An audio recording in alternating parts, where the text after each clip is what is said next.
Olá, pessoal. Estamos aqui mais uma vez para continuar estudando sobre essa situação que o espírito se coloca desistindo dessa reencarnação, né, que a gente dá o nome de suicídio. E hoje, nesse vídeo, nós vamos dar uma pausa no Livro dos Espíritos, que é um estudo mais técnico, mais frio, e vamos estudar aqui comunicações de dois espíritos, de Emmanuel, aquele que foi o mentor de Chico Xavier, e de André Luiz, que a gente conhece pela obra dos livros que nos ensina como funciona o mundo espiritual. Esse que foi um sanitarista, um médico sanitarista no Brasil, né? E a gente conhece a vida dele pelo livro e pelo filme Nosso Lar. Então vamos aqui.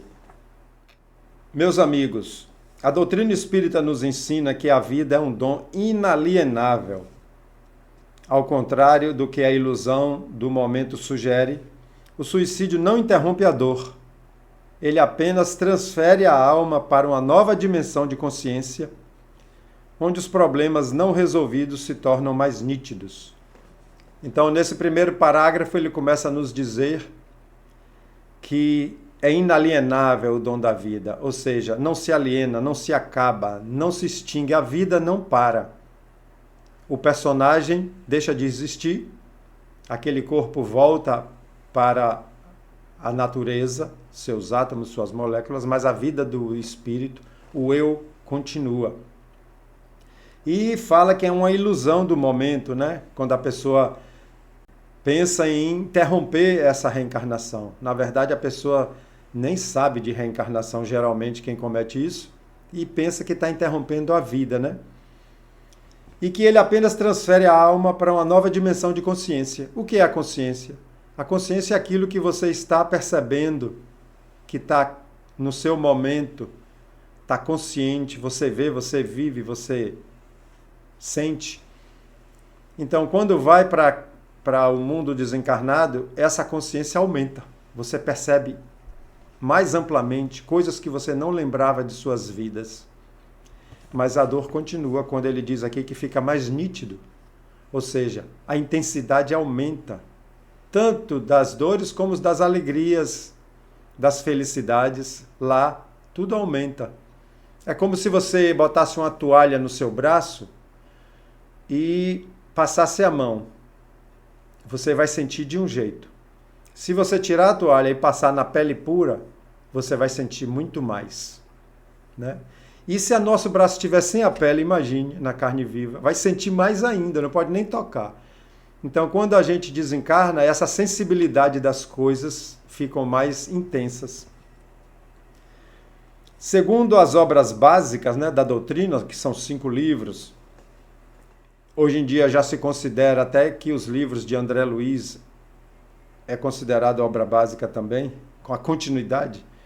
Segundo as obras básicas que Allan Kardec organizou, a morte voluntária é uma infração às leis que interrompe o ciclo necessário do progresso.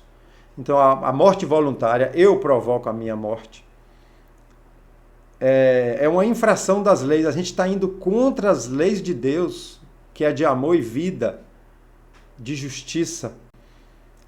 E interrompe o ciclo de progresso, porque a gente está sempre em evolução. O espírito está sempre em evolução. A gente já foi das cavernas, a gente foi dos primeiros séculos. Olha a ignorância que a gente tinha. A humanidade não conhecia nada que a ciência revelou hoje. A humanidade não tinha nem medicina, nem energia elétrica, nem nada. E aí a gente vai evoluindo na inteligência, no conhecimento e nos sentimentos, né? Então, é um progresso sempre através das reencarnações. E quando a pessoa suicida, ela interrompe aquela encarnação, interrompe aquele plano de evolução que estava preparado para essa reencarnação. Então, os problemas que ele trouxe para resolver ficou pior. Aumentou os problemas. Então, interrompe o progresso. A alma, ao chegar ao lado de lá, percebe com frequência que continua ligada às sensações físicas do corpo, continua sentindo as sensações físicas, né? Os nossos 5 sentidos. Um relato detalhado por espíritos no livro O Céu e o Inferno. O livro O Céu e o Inferno é um livro da base da doutrina espírita, que traz entrevistas com espíritos de várias classes, espíritos felizes, espíritos arrependidos, espíritos em sofrimento, espíritos medianamente felizes, e tem os suicidas. Então, Allan Kardec colheu muita informação de vários suicidas que chegaram do lado de lá e vieram aqui dizer o que ele passou, como ele está lá. É um conhecimento muito próximo.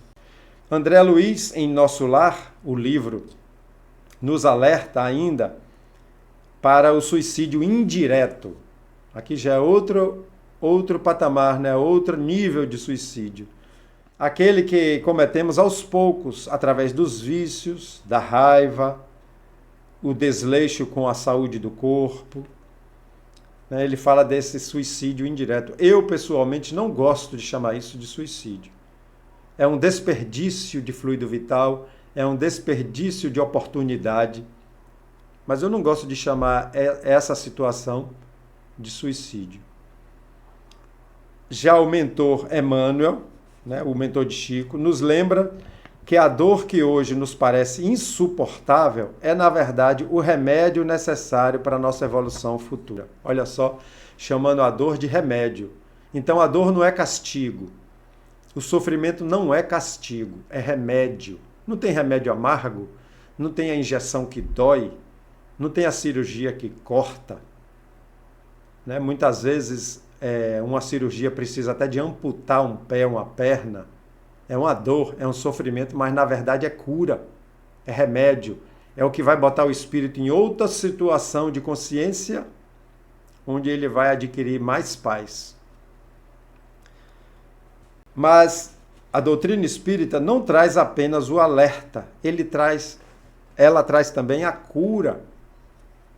Então, os ensinamentos dos espíritos, através da codificação, não traz só um alerta, um aviso, traz a cura, traz o tratamento. Olha só, a doutrina nos diz que não há erro sem reparação e que a misericórdia divina sempre oferece uma nova página em branco. Aqui no sentido, para a gente reescrever a nossa história. Então, se não há erro sem reparação, não há erro sem perdão. Deus perdoa tudo. Igual uma mãe amorosa que vê seu filho pequeno quebrar um prato, quebrar um cristal e sabe que foi ainda a situação dele, a mãozinha fraca, não sabe o que está fazendo e perdoa. É nesse sentido. Eu gosto sempre de brincar assim, nenhuma mãe vai ficar sofrendo, nem vai castigar uma criança porque fez xixi na fralda. Porque ela olha e sabe que é o momento dele. Então Deus nos olha assim com os nossos erros. E com os suicidas também, claro. Se o desespero bater a porta, lembre-se, você é um espírito imortal. Se o desespero chegar, aquela dor forte, aquela agonia, lembre, eu sou um espírito que não vou morrer nunca. É o que Emmanuel nos sugere. Somos amparados por uma espiritualidade superior que nunca nos abandona. A vida é a oportunidade santa de recomeçar. Escolha viver, mesmo no desespero, mesmo na dor, mesmo na dificuldade. Isso aqui é uma passagem muito rápida. Então, é o conselho de Emmanuel. E quando ele fala de espiritualidade superior, são espíritos mais sábios, espíritos mais entendedores da vida, que está nos auxiliando, que está cuidando de nós. E suporte os processos dessa atual encarnação de qualquer jeito, nunca recorra a isso. E fale isso para as pessoas. Fale isso para as pessoas. Se tiver num momento muito difícil, ligue para o CVV. Eu vou deixar o telefone aqui, para não falar o telefone errado, eu vou deixar aqui o telefone. Nesse momento eu vou botar bem aqui o número. do CVV, liga, vai ter uma pessoa para conversar com você, vai ter uma pessoa para lhe dar ânimo de vida. E divulgue bem esse número também. É isso, esse estudo de hoje deu uma visão geral assim. E uma coisa que eu quero deixar é: nós não sabemos nunca o que se passa na mente, na alma de uma pessoa que fez isso, que suicidou. Por mais que a gente ache que saiba, a gente não sabe. É uma coisa muito interna daquele espírito de muitas vidas, de processos, né? De processos de obsessão. Muitas vezes inimigos do passado estão ali perturbando a mente dele, levando ele ou ela ao desespero. Às vezes a gente pensa que foi um suicídio e nem foi. Foi uma situação que a gente nem conhece. Às vezes a gente acha que não foi um suicídio e foi. Então, a melhor atitude quando a gente tem um conhecido suicida é não julgar. Primeiro, não julgar, porque esse julgamento piora a situação deles. Segundo, ore por ele. Ore por ele. Vou deixar no final um link para um vídeo que a gente sugere uma oração para eles. Tá bom? Vamos deixar por aqui e vamos continuar entendendo essa situação que o Espírito se coloca, mas que sempre há a nova oportunidade em novas reencarnações. Que Nosso Senhor Jesus e a Nossa Senhora Maria Santíssima esteja sempre atentos a nós, humanidade da Terra, que ainda somos muito ignorantes das leis divinas. Um grande abraço, até o próximo.